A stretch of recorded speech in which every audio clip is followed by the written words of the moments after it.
大家好，今天给大家分享这双要多透气就有多保暖的大棉鞋米切尔7代。上一期刚测完米切尔6，这没多久米切尔7代就发售了，而且开局就能以4开入手，我就想着刚好可以入手，然后结合起来分析它的前作有什么相似和不同的地方，还有不足的部分是否做了改进。但开头我可以先告诉大家，这一代绝对是用心去做的一代签名鞋，无论是对上一代不足的改善，还是在外观细节的设计上。但是实战是不是就一定比6代强呢？还真的未必。那接下来我们就一起来由内而外的探索一下这双米切尔7代。还是老规矩，我们先看一下这双鞋的基本信息数据。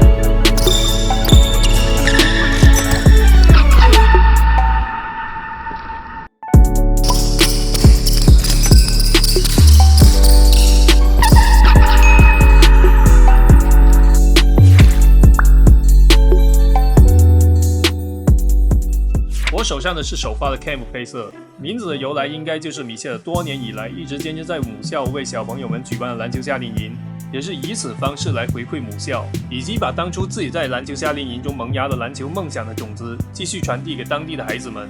去你的，走你！可能不小心也浇灭了一些小朋友的篮球梦想。外观设计包括质感做工上，7代都要比6代用心很多，这才像是签名鞋应该有的样子。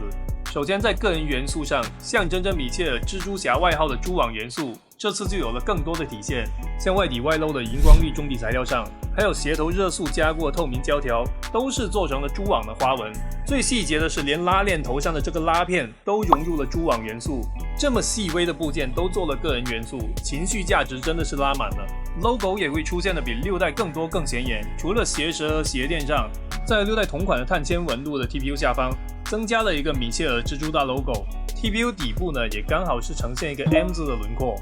整体更丰富的个人元素呢，也会让签名鞋感更强烈一些。而给 logo 腾出空间的3道杠元素呢，也还是不能缺少的，只是改放置在了侧面，同时是以一个疑点成面的一个呈现，用了荧光绿的凸起焦点颗粒呢，形成了弧形的3道杠，尾部直接延伸到了后跟材料上，形成像彩虹一样的视觉效果。刚好跟整体像彩虹一样的渐变配色也是呼应上了，弧形3道杠搭配流线型鞋身，视觉效果也是非常和谐。哈登7同款的 V 型鞋带领口还额外增加了拉链的设计。今年的另一双我期待很久的球鞋亚历山大1代也有用到拉链的鞋面，我还是很喜欢这种设计的，拉起来也挺丝滑的，不算是很廉价的那种拉链。然后把鞋带藏在拉链下方，拉上拉链，最后用鞋舌上这个 logo 的罩子把绳结盖上，就能形成一种无鞋带球鞋的效果，整体更加简洁，就有点以前阿迪盔基的那种面包感了，老鞋迷应该会比较喜欢。反正我觉得拉上后呢，确实颜值是更高了。这次鞋面材料呢也很特别，我很少见到这种像棉布一样的鞋面材质，摸上去很软很滑很厚实，就像棉鞋一样。夏天穿呢就真的遭老罪了。不过呈现的质感还是不错的，但外场穿呢估计后期打理会非常有难度，特别是白色和浅色的配色。而整体的做工也是比6代有所提升，几乎是没有溢胶的出现，也没有外露的线头，材料边缘裁切也是非常整齐。单论外观设计和做工质感，结合目前4开的价格，这一代确实算得上是用心之作。在6代实战性能非常出色的情况下呢，我也有提到过它的3点不足。第一，重心变向时，鞋帮前沿各脚踝，足弓轻微异物感，还有轻微的掉跟。但在7代身上呢，都得到了改进。鞋帮改成了超低帮的同时，和脚踝接触的都是这种软海绵包边的部分，各脚踝的感觉自然就消失了，踝部的灵活度也得到了提升。然后前掌刚性对比6代有所下降，弯折更自如的情况下，后跟还增加2个独立厚实的小枕头来增强后跟锁定。最重要是这次终于不缺鞋带孔了，6组鞋带孔，而最顶部的鞋带孔呢，还坐在很高位的位置。其实不穿上最顶端这组鞋带孔呢，也不掉跟。但如果你穿上这2个鞋带孔，拉紧鞋带呢，就能非常夸张收窄整个领口。这3板斧下来，也就完全避免了掉跟的问题出现。足弓的黑色 TPU 明显硬度也会比6代低一些，而且还换了一个方向，就没有那么正对足弓的位置了，因此足弓异物感也消失了，3点不足也是全部迎刃而解。而依旧是外层 U 型的 TPU 上翻承托和内置的 X 型抗扭片，也跟6代一样，内外侧给到支撑强度很平衡，足弓位置也有相应的承托感，力线也非常正，抗扭也在线。从 ProBounce 2018开始呢，我就很喜欢这种 TPU 的组合设计，比铲型的 TPU 或者碳板呢会更适合篮球这样运动。而配合上前后掌宽大的外底设计，稳定性防侧翻这一块也是非常出色的。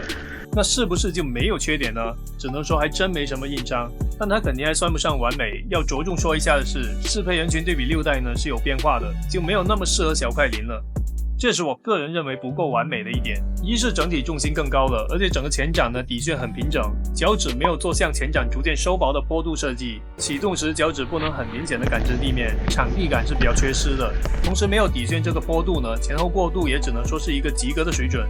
很可惜啊，这一点本来是可以改善的，但相信穿久了衰减之后呢会有所改善。二是中体反馈不如6代，这次的整体更偏向是之前早期 Light Strike 的脚感，无论是穿着感受还是按压的手感和触感，感觉没有6代调的那么韧，会更软一些，但不是很弹的那种，比较偏缓震流。在这样更厚的厚度下呢，缓震是明显增强的，但反过来启动反馈就没有那么直接了。然后穿完之后折痕是比较明显的，加上脚感和手感都和之前的 Light Strike 相似，衰减很可能也会跟之前一样比较快。三是前掌的力传导也没有那么强了，唯一可以解释这个现象的，可能就是前叉 TPU 强度降低了，毕竟中段外置的黑色 TPU 强度也降低了一些，可能就是刻意把整体的强度都进行了调整。那确实发力的时候就会没有6代那么强烈的力传导所带来的助推感，但反过来呢，就弯折更轻松了，没有了部分网友不太喜欢的反脚感了。所以这个是利是弊完全看个人。这里我也想特别对一些小学或者初中的青少年朋友们分享一些我个人的观点。可能现在的一些球鞋广告呢，都会告诉你我用了什么科技很好很强，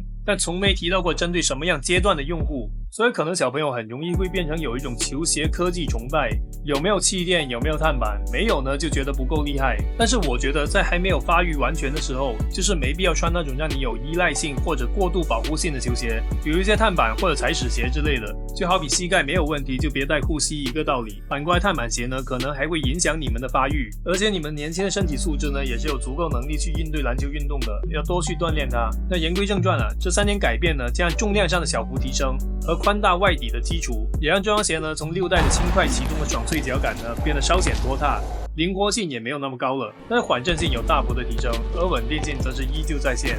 那这个改变我不能粗暴的根据我的喜好来说它是好是坏，只能说遇到适合的人群它就是好的改动。所以在任何类型测评博主说的是事实的前提下呢，我们还是要结合自己的情况去选择，不要盲目的追随任何测评所说的好或者不好，都只是一种参考。然后这次的包裹感受呢，跟另一双阿迪的7代签名鞋很像，那就是哈登7代，同样都是那种很老派球鞋的包裹感，填充厚实，而且还加了拉链的设计。拉链部分的这块黑色的材料呢，也是有点弹性的，因此包裹的贴合度、舒适度都感觉不错，但是并没有很大的宽容度。高脚背想完全拉上去的话，还是会比较困难的。同时也是非常的闷脚，一双厚棉鞋啊，我觉得大家可以等过双11，因为在冬天穿呢是非常保暖的。纹路这次也做了很简单粗暴的针对性，还是以圆形纹路为主，中间的横向纹路呢保证前后的抓地力，两侧有纵向的纹路保证左右的抓地力，抓地跟6代一样也是非常出众的。但如果你买的是水晶底版本呢，那水晶底的橡胶硬度并不是很高，而且纹路又细浅的情况下呢，还是更建议在室内场地穿着。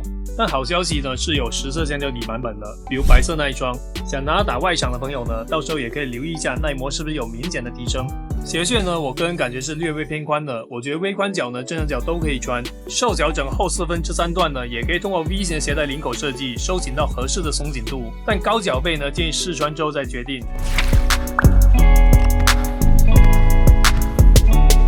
最后做下总结，现在看完整个视频呢，也很难说阿迪达斯这次没有用心的发力了，这让我开始更期待阿迪后续的产品。这双米切尔7呢，就像是一双厚底的哈登7，同时对比6代是一双更没有门槛、更全能且零磨合的万金油球鞋，特点就是平稳和缓震，所有的位置都可以穿，但唯独不适合小快灵类型的朋友。除此之外，只要你喜欢这个外观，我觉得你都可以放心入手。双11呢，我觉得有机会3开，要是3开的话，那就真的很香了。